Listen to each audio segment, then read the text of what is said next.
Hello everyone, my name is Andika Karasura, NPM 244-11136, class management 24B.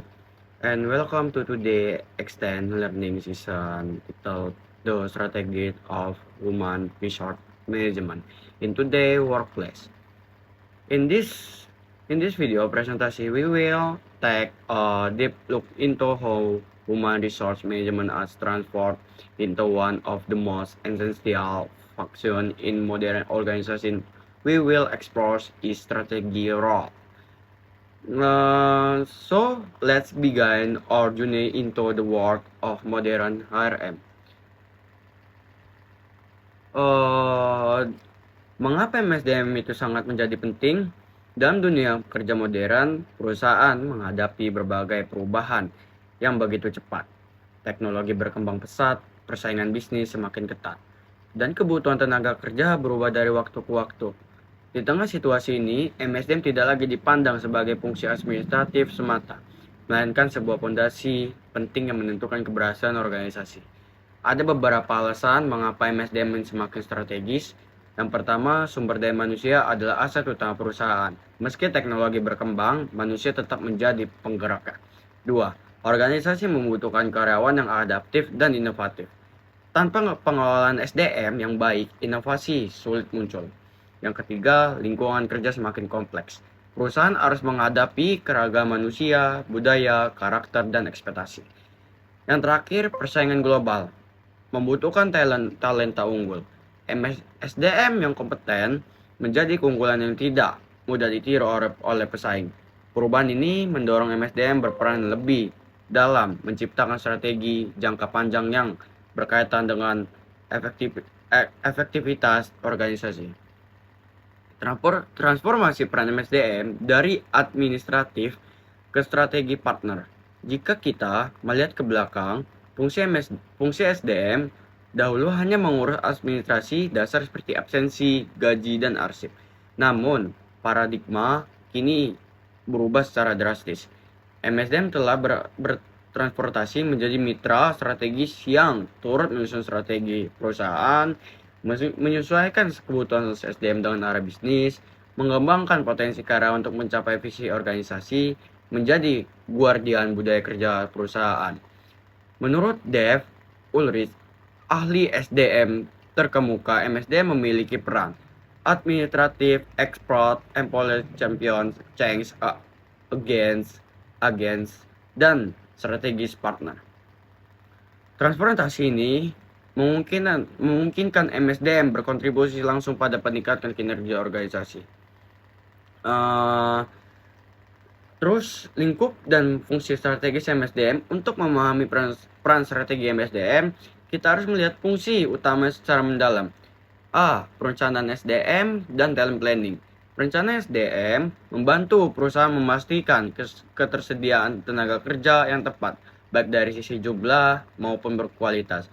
Melalui analisis kebutuhan SDM, perusahaan dapat memprediksi kebutuhan SDM di masa depan, mengantisipasi kekurangan tenaga ahli, mengatur strategi pengrekrutan dan pengembangan. Contoh, industri digital membutuhkan data analisis, UI, UX designer, dan software engineer. Tanpa perencanaan, perusahaan akan kesulitan bersaing. B. Rekrutmen dan seleksi berbasis teknologi. Rekrutmen modern kini memanfaatkan teknologi digital seperti AI screening, tes psikologi online, video interview, sistem ATS atau application tracking system. Seleksi tidak hanya fokus kemampuan teknis, tetapi juga kompetensi perilaku, kecocokan budaya kerja, kemampuan beradaptasi, potensi jangka panjang. Dengan metode ini, perusahaan dapat mengelola talenta terbaik yang sesuai dari kebutuhan strategis. Terus C, pelatihan, pengembangan, dan career pathing. Salah satu fungsi kunci MSDM dalam memastikan karyawan terus berkembang, program pelatihan meliputi pelatihan teknis, soft skill, atau komunikasi kepemimpinan, teamwork. Pelatihan digital dapat literary dan AI awareness, program sertifikasi, workshop, dan seminar. MSDM juga menyusun career paths agar karyawan memiliki arah berkembangnya jelas. Contoh, PT Telkom Indonesia memiliki digital talent program untuk menyiapkan karyawan menghadapi digital. Sistem penilaian kinerja modern. Penilaian kinerja tidak lagi bersifat subjektif. Sistem modern menggunakan KPI atau Key Performance Indicator. Terus juga OKR atau Objective and Key Result. Yang ketiga, dashboard kinerja dan digital. Yang keempat, feedback dua arah. Yang terakhir, penilaian 360 derajat. Tujuannya adalah yang pertama, mengukur kinerja secara akurat, meningkatkan transportasi, memberikan umpan balik yang membangun, yang terakhir menjadi dasar kompensasi dan promosi. Terus juga kompensasi, benefit, dan reward system. Kompensasi modern tidak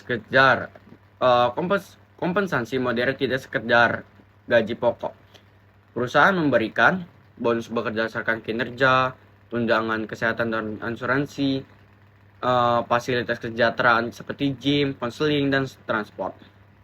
Terus juga work from home.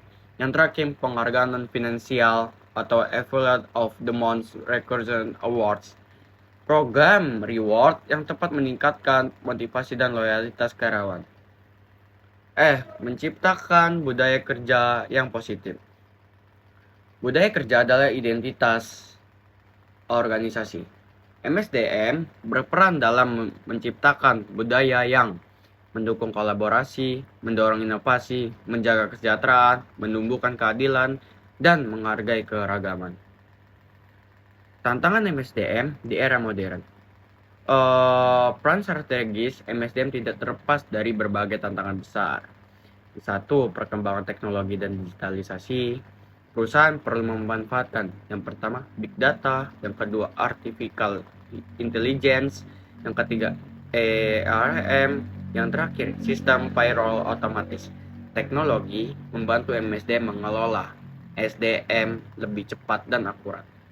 Yang kedua, persaingan talenta global.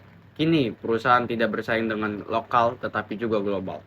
Talenta terbaik bisa berasal dari luar negeri, sehingga HR harus membuat strategi. Terus juga kita ada 4 contoh seperti employer branding, yang kedua program internship unggulan, yang ketiga kerjasama dengan universitas, yang terakhir penawaran kompensasi kompetitif. Yang ketiga hybrid working dan work-life balance. Setelah pandemi, kerja hybrid menjadi standar baru.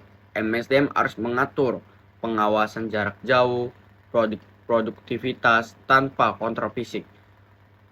Yang ketiga komunikasi lintas lokasi. Yang terakhir penyesuaian budaya kerja digital. Selain itu, karyawan menginginkan keseimbangan hidup. Karyawan tidak hanya mengejar gaji tetapi juga fleksibilitas dan kenyamanan. Yang keempat, tantangan lain adalah meningkatkannya stres dan burnout. MSDM perlu program kesehatan mental, konseling, waktu istirahat yang cukup, dan lingkungan kerja sportif. Yang kelima, keberagaman generasi. Saat ini, tempat kerja dihuni oleh berbagai generasi, seperti baby boomer, Gen X, yang ketiga milenial, yang terakhir Gen Z. MSDM harus memahami kebutuhan, motivasi, dan gaya kerja setiap generasi. 5. Dampak strategis MSDM terhadap organisasi. Jika diterapkan dengan baik, MSDM dapat memberikan dampak besar. Yang pertama, peningkatan produktivitas karyawan, inovasi meningkat. Yang ketiga, retention karyawan lebih baik. Yang keempat, kinerja organisasi lebih stabil. Yang kelima, budaya kerja lebih sehat. Yang keenam, perusahaan unggul dalam persaingan global. Studi kasus penerapan MSDM strategis. Google terkenal dengan budaya inovasinya. Google memberikan kebebasan bagi karyawan untuk berkreasi dan memiliki sistem reward yang menarik. Gojek menerapkan telemanajemen yang kuat dan program pelatihan digital untuk meningkatkan kemampuan karyawan. Yang ketiga, Toyota. Fokus pada budaya kerja, kaizen, atau perbaikan berkelanjutan didukung oleh berjenjang studi kasus. Fokus pada budaya kerja atau disebut kaizen atau perbaikan berkelanjutan didukung oleh pelatihan berjenjang. Studi kasus ini membuktikan bahwa MSDM bukan sekedar teori, tetapi kunci keberhasilan perusahaan besar. Thank you for joining this season of the strategic role of human resource management in today's workplace. We have explored how HRM saves productivity, support innovation, strengthen organizational culture, and prepares companies for the future. Human resource management is no longer just about managing employees. It is about building a strong, adaptable, and forward-thinking workforce. I hope this presentation has defined your understanding of HRM strategy foundation in modern organization. See you in the next video.